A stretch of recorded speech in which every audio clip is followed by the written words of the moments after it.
Hello friends, welcome back to my channel. आज हम आपको एक ये जो देख रहे हैं ना बुक, आप ये बुक डॉक्टर मनोहरे ने लिखी हुई है और इसी से सारे क्वेश्चन हमारे हाई स्कूल की परीक्षा में आते हैं। और इसमें हम जो भी क्वेश्चन होंगे, उदाहरण या एक्सरसाइज के सवाल, सारे सवाल को लेके चलूँगा और एक बेस्ट ऑप्शन दूंगा आपको, एक बेस्ट तरीका आपको दूंगा जिससे आप सीख सकते हैं। बिल्कुल जीरो लेवल का बच्चा भी हो ना तो उसको भी मैं सिखा सकता हूँ। उसके सीधे सीधे दिमाग में जाएगा कि उसे क्या करना है, कैसे पढ़ना है। आज मैं आपको बताता हूँ, वैसे ही करना है। ठीक, सारी चीज़ें आप वैसे ही करेंगे तो मेरी गारंटी है 101% कि आप मैथ में एक अच्छा स्कोर करेंगे। ठीक है, ज़्यादा देर ना करते हुए आप सीधे वीडियो की ओर चलता हूँ। सारे सवाल समझेंगे और जो भी सवाल आपको मैं आज के बाद से समझाऊँ उसमें सारे सवाल शिद्दत से आप जो मैं होमवर्क में दूँ सवाल वो आप ऐसे खुद से करेंगे। और मैं एक छोटा सा सिंपल सा तरीका दूंगा कि मैथ को आपको कैसे तेज़ी से बढ़ाना है। ठीक है, तो स्पीड लानी है और अपने सारे कैलकुलेशन को सॉल्व करना है। तो ऐसे ही समझते हैं कि मैथ में सबसे पहला चैप्टर है कि वास्तविक संख्या। वास्तविक संख्या होती हैं, वास्तविक संख्याओं के अंतर परमेय संख्याएं और अपरमेय संख्या, पूर्णांक संख्या, पूर्ण संख्या, ठीक है, भिन्न और धनात्मक और ऋणात्मक संख्या, शून्य भी आते हैं। ठीक है, अब वास्तविक संख्याएं क्या है जो हम नंबर लाइन पर डिनोट कर सकते हैं। जो वास्तविक संख्या क्या है, वास्तविक संख्या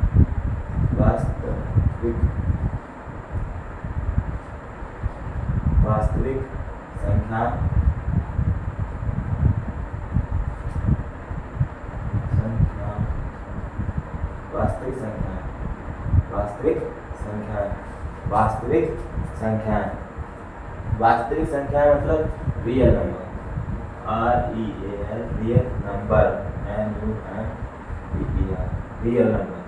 अब रियल नंबर हम कैसे जानें? रियल नंबर क्या है, देखो रियल नंबर क्या है, जीरो है ना। अब जीरो के राइट साइड और लेफ्ट साइड, राइट साइड चलेंगे तो प्लस की संख्या आएगी और राइट साइड जो राइट साइड चलेंगे प्लस के 1, प्लस का 2, प्लस का 3, प्लस का 4, प्लस का 5, डॉट डॉट ऐसे इन्फिनिटी। इन्हीं को हम प्राकृतिक संख्याएं कहते हैं। इन्हीं को क्या कहते हैं? प्राकृतिक संख्या, प्राकृतिक संख्या, प्राकृतिक संख्या। ठीक है, इन्हीं को क्या बोलते हैं? प्राकृतिक संख्याएं। इन्हीं को बोलते हैं प्राकृतिक संख्या। और इनमें अगर हम जीरो भी शामिल कर दें, इनमें जीरो अगर शामिल कर दें तो कौन सी बन जाती है? ये natural number, NATURAL, natural number, NUMBER, natural number. और इसमें क्या हो जाती है? पूर्ण संख्या। कौन सी बन जाएगी? पूर्ण संख्या, पूर्ण संख्याएं, पूर्ण संख्याएं, पूर्ण संख्याएं। पूर्ण संख्याओं के अंदर क्या आता है? Whole number, WHOLE, whole, WHOLE, whole number, NUMBER, whole number. अब होल नंबर आते हैं। अगर देखो एक से जो प्राकृतिक संख्या क्या होती है, जो हम गिनती की सभी संख्याएं प्राकृतिक संख्याएं कहलाती हैं, जो एक से शुरू होती हैं अनंत तक जाती हैं। अब हमारा एक क्वेश्चन है, आप लोग जिसको भी पता हो वो हमारे वीडियो के कमेंट में करेगा कि इन्फिनिटी जो है, इन्फिनिटी ये क्या प्राकृतिक संख्या है या नहीं है? प्राकृतिक संख्या, प्राकृतिक संख्या है या फिर नहीं है? नहीं है।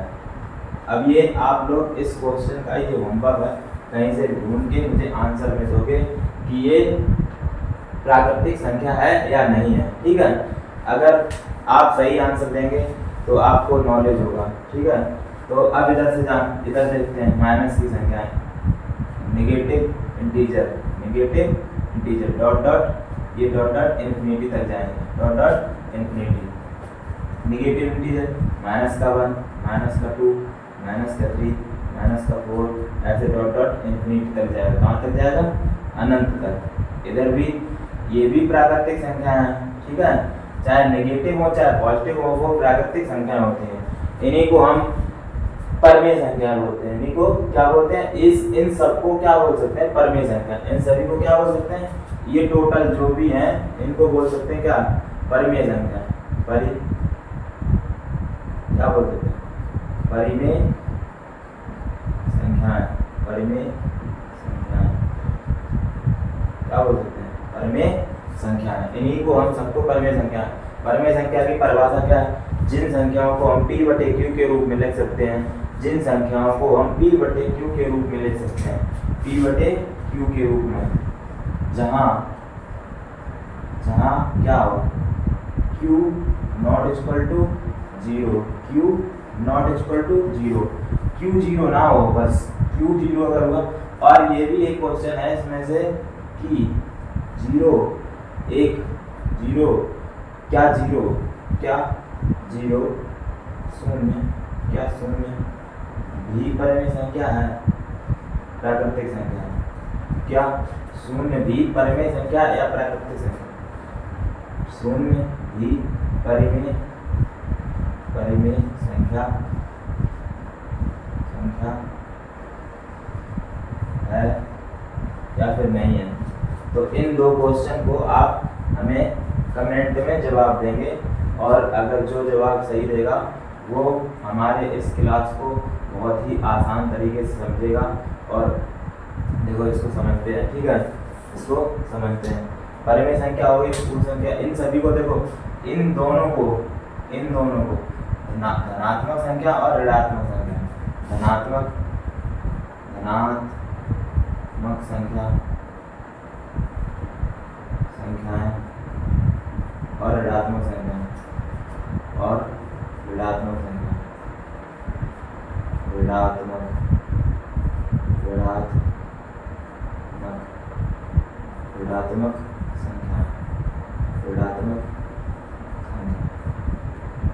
संख्या, धनात्मक संख्या और ऋणात्मक संख्या, ये दोनों संख्या क्या कहलाती हैं? पूर्णांक संख्या। पूर्णांक संख्या क्या कहलाती हैं? पूर्णांक संख्या कहलाती हैं जी। अब इसकी परिभाषा अगर हम नोट करें तो इसकी परिभाषा क्या है? सभी धनात्मक और ऋणात्मक संख्याएं, बोलो मेरे साथ, सभी धनात्मक और ऋणात्मक संख्याएं पूर्णांक संख्याएं कहलाती हैं, जो एक नंबर लाइन पर डिनोट करी जाती हैं, जहां पर 0 एक उदासीन होता है। इसको क्या बोलते हैं? 0 को क्या बोलते हैं? उदासीन, इसी को बोलते हैं उदासीन। मतलब ये इसको भी बैलेंस में रखता है, इसको भी बैलेंस में रखता है। यहाँ से अगर हम लेफ्ट साइड में जाएंगे इधर से, तो हम क्या करेंगे? घटते क्रम में जाएंगे। कैसे? घटते क्रम में। और इधर से जाएंगे तो बढ़ते क्रम में जाएंगे, आरोही और अवरोही क्रम में। आरोही और राइट साइड में जितनी भी जाते चले जाएंगे तो बढ़ता चला जाएगा। इधर से अगर हम चलना स्टार्ट करते हैं तो हम यहाँ से हमें पता चलता है कि माइनस के 4 बड़े हैं, माइनस के 3, तो क्या बड़ा है? माइनस का 3 बड़ा। कैसे? क्योंकि हम राइट साइड से अगर सीधा चलते हैं तो हमें बड़ी संख्या की तरफ जाते हैं, बड़ी संख्या। तो बड़ी संख्या इसमें अगर हम पूछें कि माइनस के 3 और बॉक्स में ये माइनस के 2 कौन से बड़े हैं, तो कौन से बड़े हैं? माइनस के 2 बड़े हैं। ऐसे ही सारी चीज़ें बढ़ती चली जाएंगी। 0 सिर्फ कांस्टेंट है। 0 क्या है? बैलेंस करता है इन संख्याओं को। तो आज हमने संख्याओं को जाना। अब हम चलते हैं इस पे एलसीएम और एचसीएफ। ये आप नोट करना चाहो तो नोट कर लो, मैं 5 मिनट का टाइम दे रहा हूँ।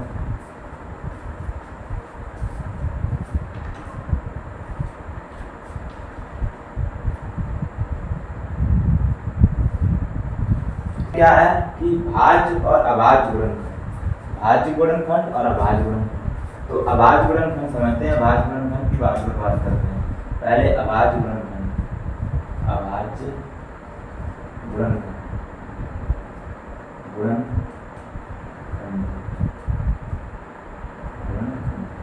अभाज्य गुणनखंड, प्राइम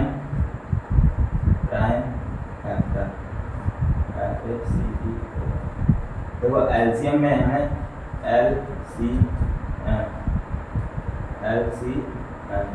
एलसीएम में क्या है? Least LEAST least common common multiple MULTIPL multiple.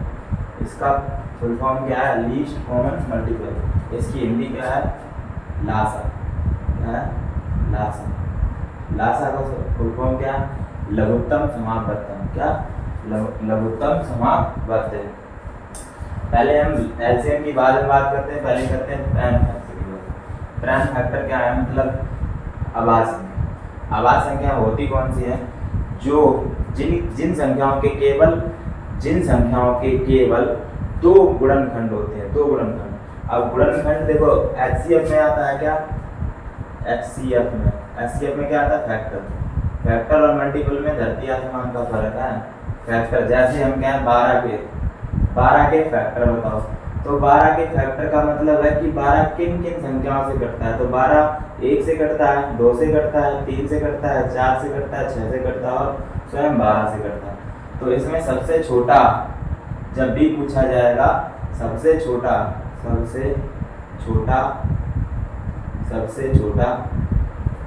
गुणनखंड, सबसे छोटा गुणनखंड क्या होगा? सभी संख्याओं का सबसे छोटा गुणनखंड 1 होगा, क्योंकि सारी संख्याएं 1 से विभाज्य होती हैं पूर्णतः। सारी संख्या क्या होती हैं? 1 से पूर्णतः विभाज्य होती हैं, 1 से पूर्णतः विभाज्य होती हैं। तो हम समझेंगे कि इसमें अगर हम पूछा जाए कि सबसे बड़ा गुणनखंड, सबसे बड़ा गुणनखंड स्वयं वही संख्या होगी। क्या? स्वयं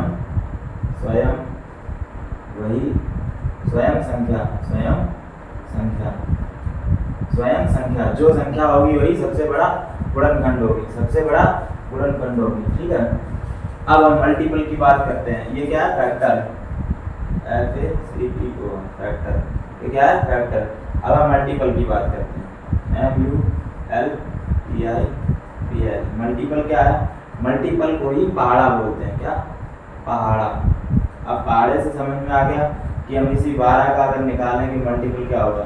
तो 12 एकम 12, 24, 12 तिया 36, 12 चौको 48, 12 पंचे 60, 12 छक्का 72, 12 छक्के 72, 12 छक्के 72, 12 छक्के 84, 12 अट्ठे 96, ऐसे डॉट करता हुआ चला जाएगा अनंत तक। कहाँ तक? अनंत तक। कहाँ तक जाएगा? अनंत तक। ठीक है। कहाँ तक जाएगा? अनंत तक। तो अगर हमसे सबसे छोटा क्या पूछा जाए? सबसे छोटा मल्टीपल, सबसे छोटा गुणज भी बोलते हैं इसको। क्या? गुणज। ठीक है। गुणज भी बोलते हैं पहाड़ा। तो सबसे छोटा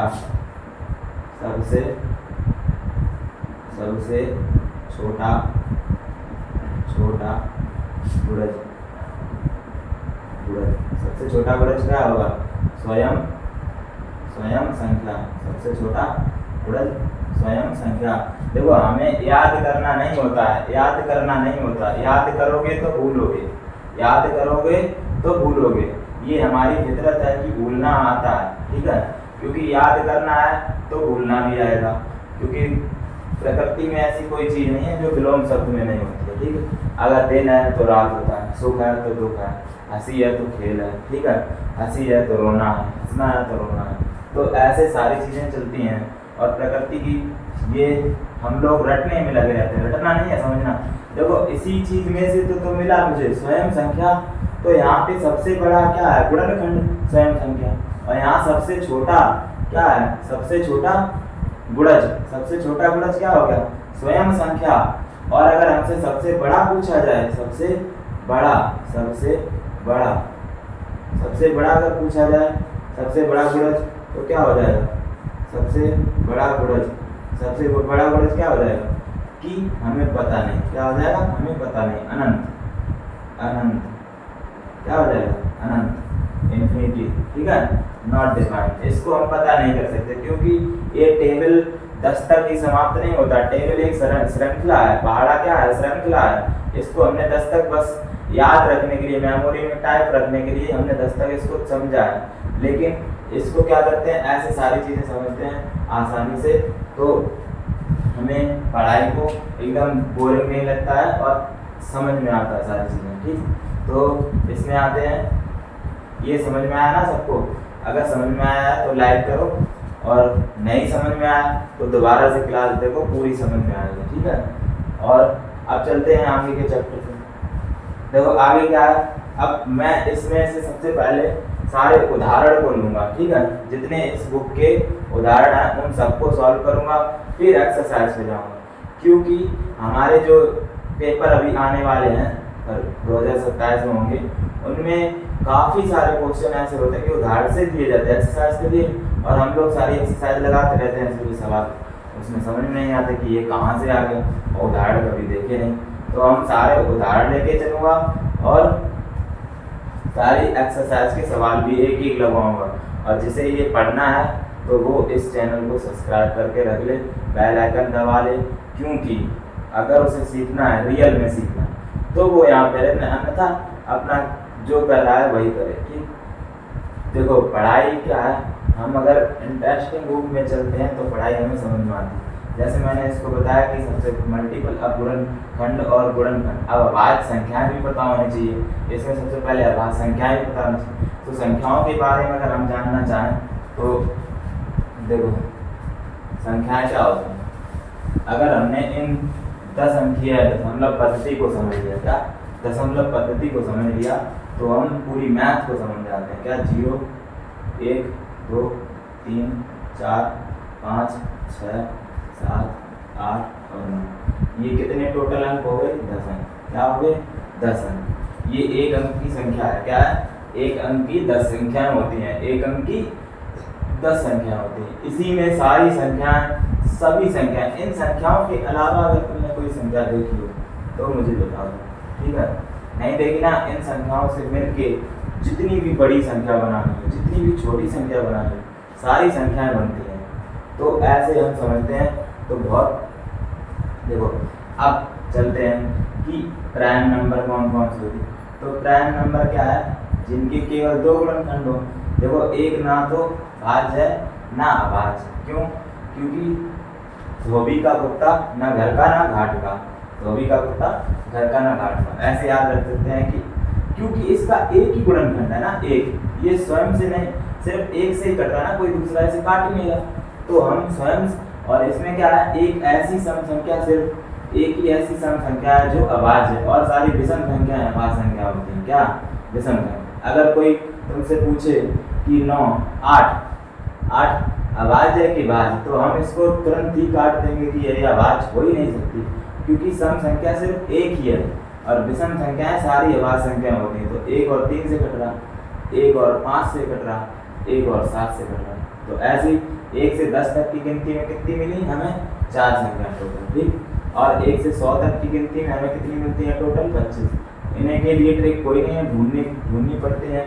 एक मेरे पास मैंने छोटी सी ट्रिक बनाई है, मैं इसको अगले वीडियो में समझाऊंगा। ठीक है, धन्यवाद, thank you all of you. आगे क्लास कल देखेंगे। धन्यवाद।